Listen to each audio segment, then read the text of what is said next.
Welcome to the Speak English podcast. Listen, learn, and speak with confidence. If you've ever answered the question, what's your favorite movie? With a flat, I like action movies, and then just watch the conversation immediately die, well, this deep dive is going to completely change your life. Oh, absolutely. It's such a relatable nightmare, honestly. Right. Seriously, picture the scenario for a second. You are at a networking event, or maybe a friend's birthday party, or you're like 20 minutes into a first date. Yeah, high stakes. Exactly.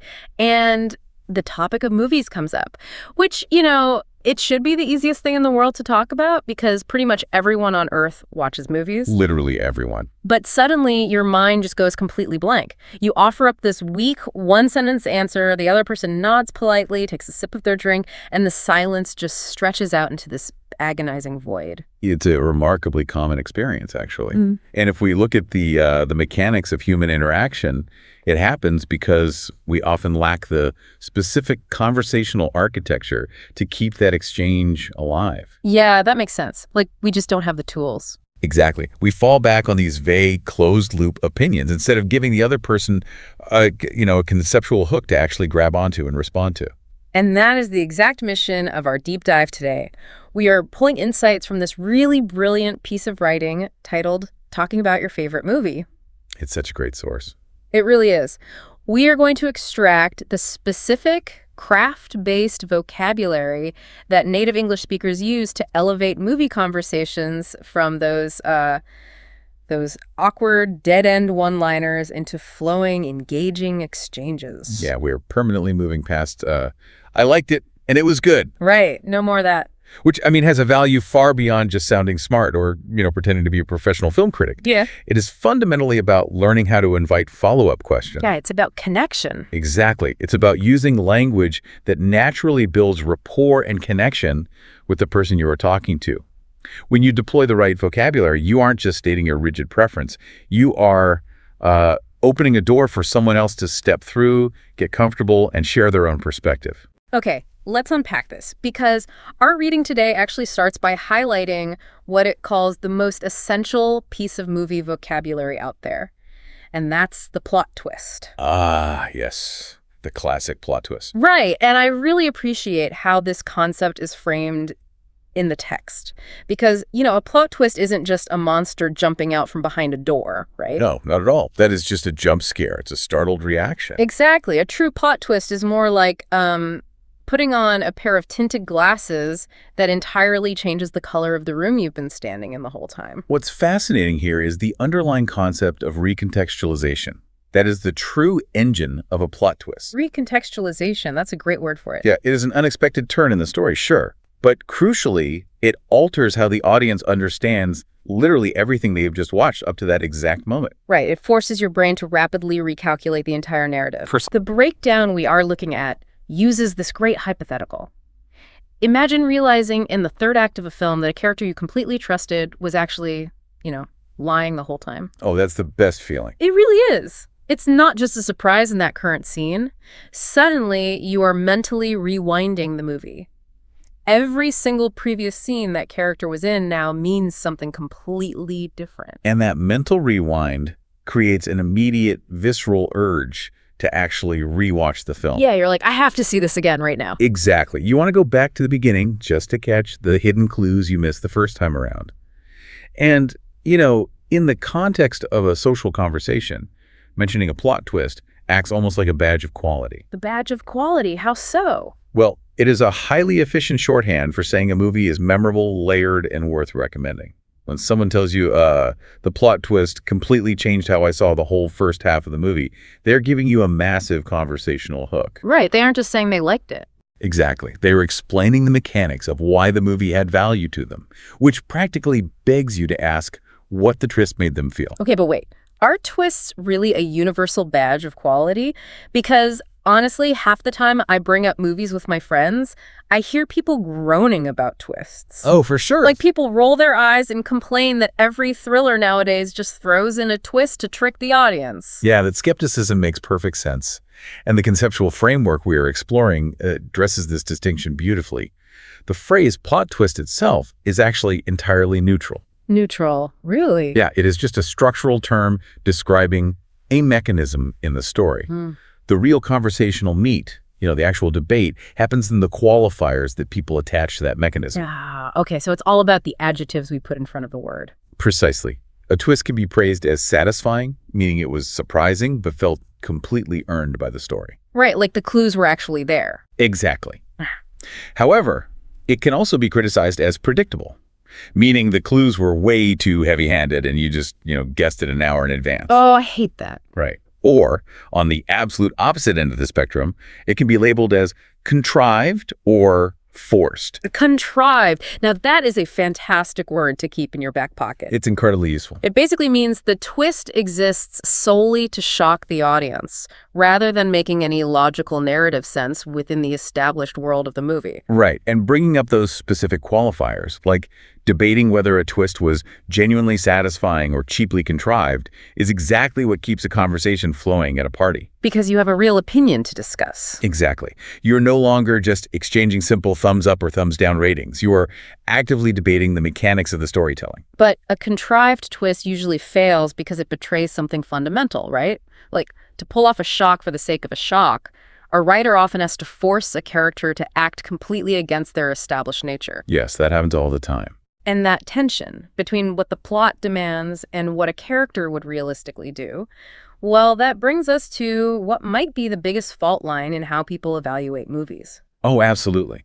That fault line is the central debate in all of movie critique. Storyline versus character development. The two heavyweights. Exactly. These are the two heavyweights of cinematic storytelling. And people tend to strongly, and I mean strongly, favor one over the other. Well, let's clearly define these terms for the listener so we have a solid foundation. Good idea. So storyline is all the external stuff. It is the plot, the narrative sequence, like what happens, what order it happens in, and the logical chain of cause and effect that connects all those external events together. Right. On the flip side, you have character development, which is the internal stuff. The emotions. Yeah. It refers to how a person on screen grows, how they regress, or how their true nature is slowly revealed over the course of the story. It is their internal emotional arc, which is, entirely separate from the explosions or car chases happening around them. And our reading highlights that these two elements are so foundational that conversations will frequently pit them directly against each other. All the time. People just love to debate which one matters more for a movie to be considered truly great. The author's breakdown divides this into two very distinct conversational camps. Camp A prioritizes storyline above all else. Okay, the plot people. Exactly. The classic argument you will hear from this camp is, even world-class acting can't save a weak plot. Ooh, that's a strong stance. Right. For someone with this viewpoint, structural logic is paramount.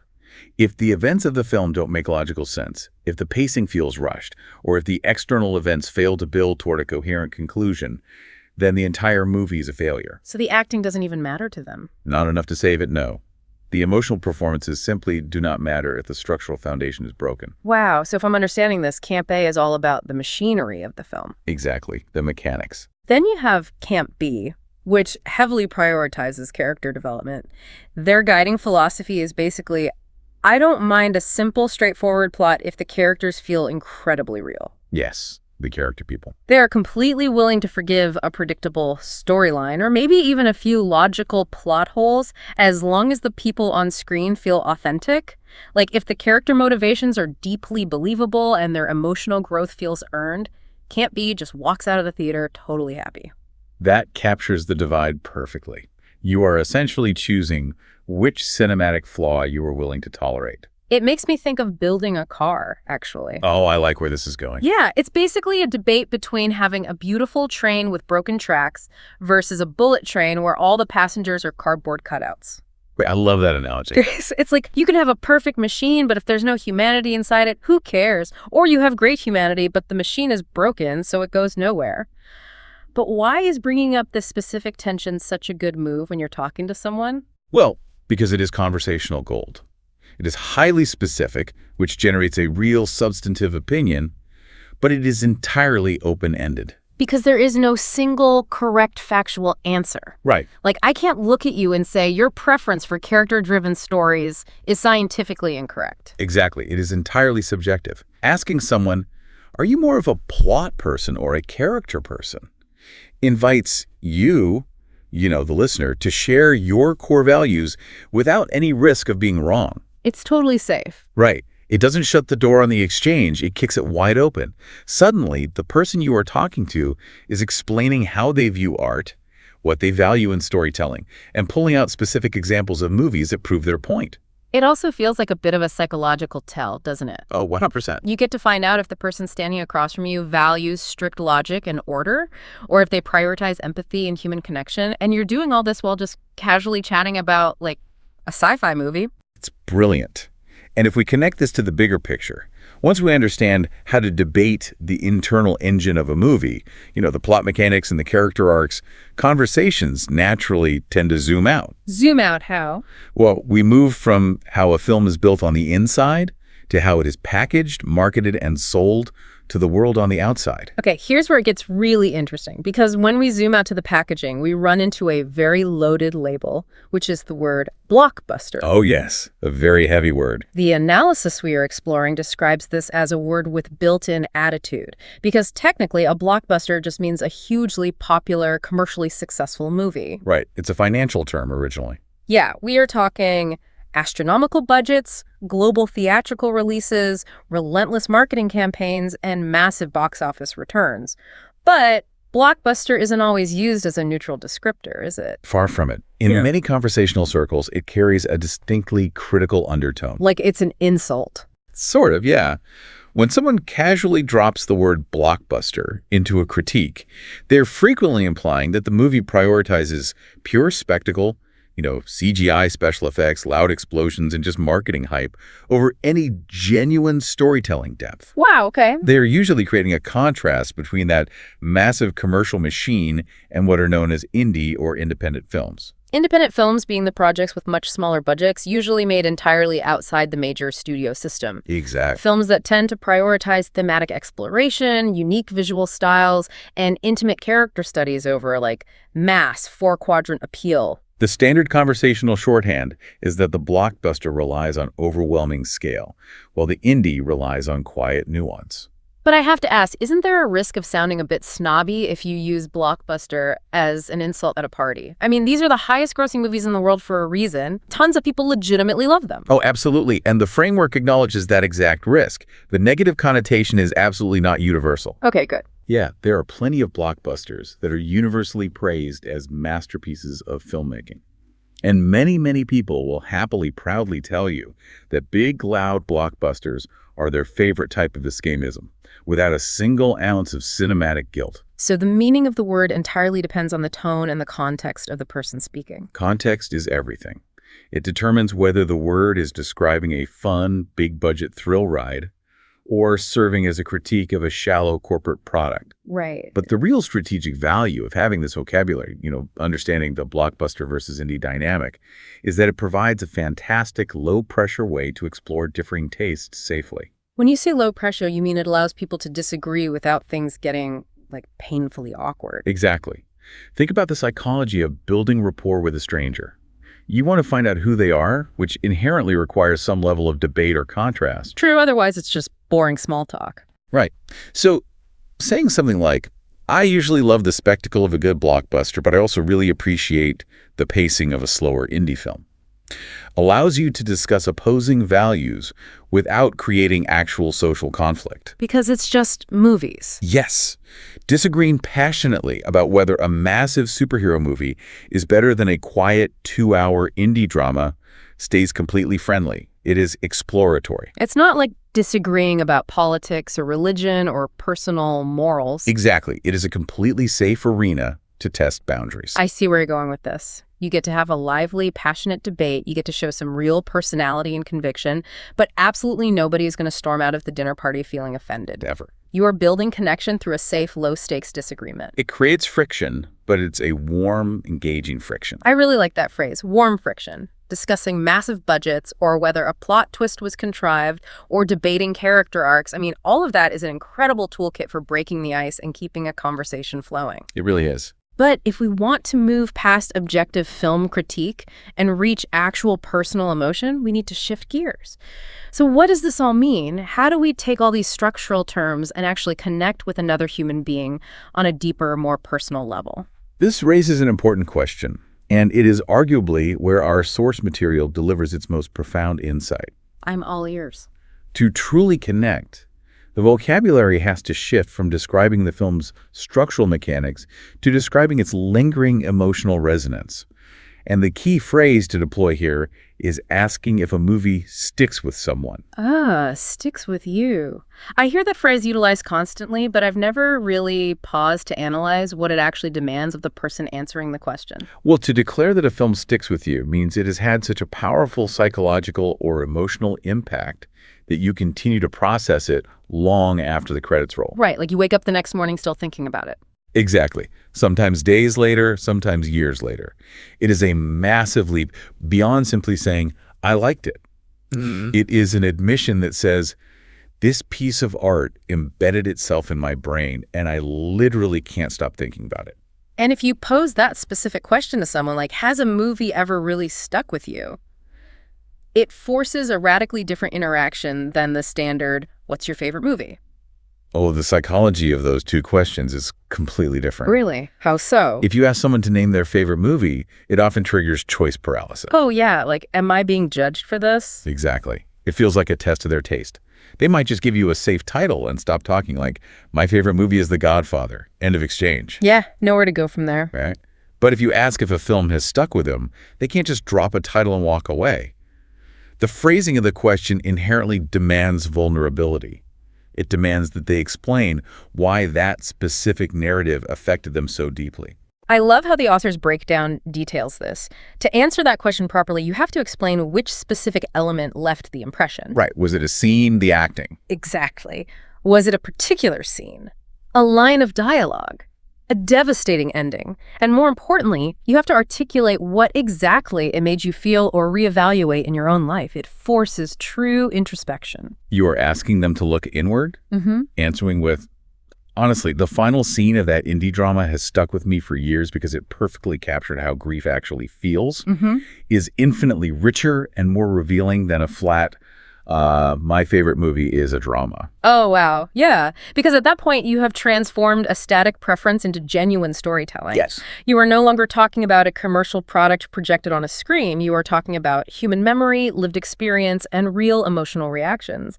It makes the exchange deeply memorable for both people involved. Absolutely. You are finally getting to know the actual human being standing in front of you, rather than just getting a verbal readout of their IMDb rating history. You have successfully navigated the transition from polite small talk to a deeply resonant conversation. This is incredibly practical. Let's paint a picture of how this actually looks in the real world, synthesizing everything we've explored today. Let's do it.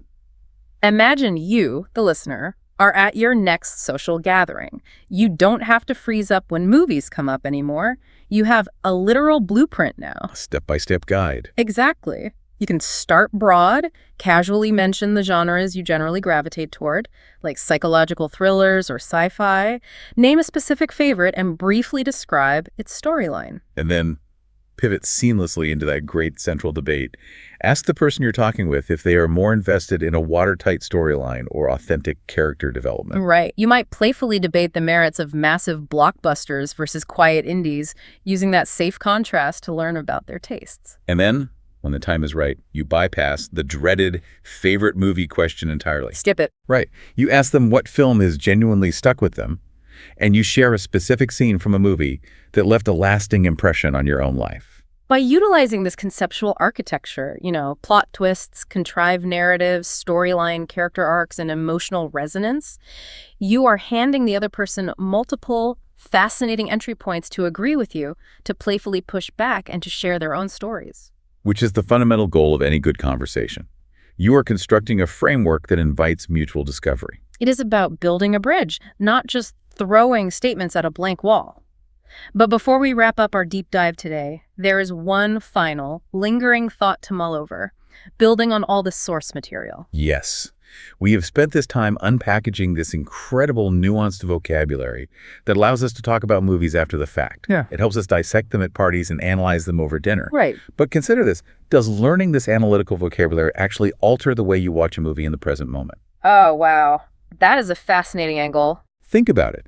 If you walk into a dark theater and your brain is now actively scanning for contrived plot twists, constantly weighing character arcs against plot mechanics, and mentally critiquing the blockbuster marketing tactics that got you into the seat. Yeah, you're not just watching anymore. Exactly. Yeah. Are you still a viewer, allowing yourself to be swept up in the magic of the story?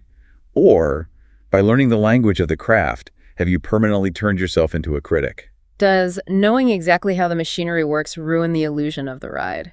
That is a brilliant question to leave you with. Thank you so much for joining us on this deep dive. Take this new conversational toolkit out into the real world, test the architecture at your next party, and we will see you next time.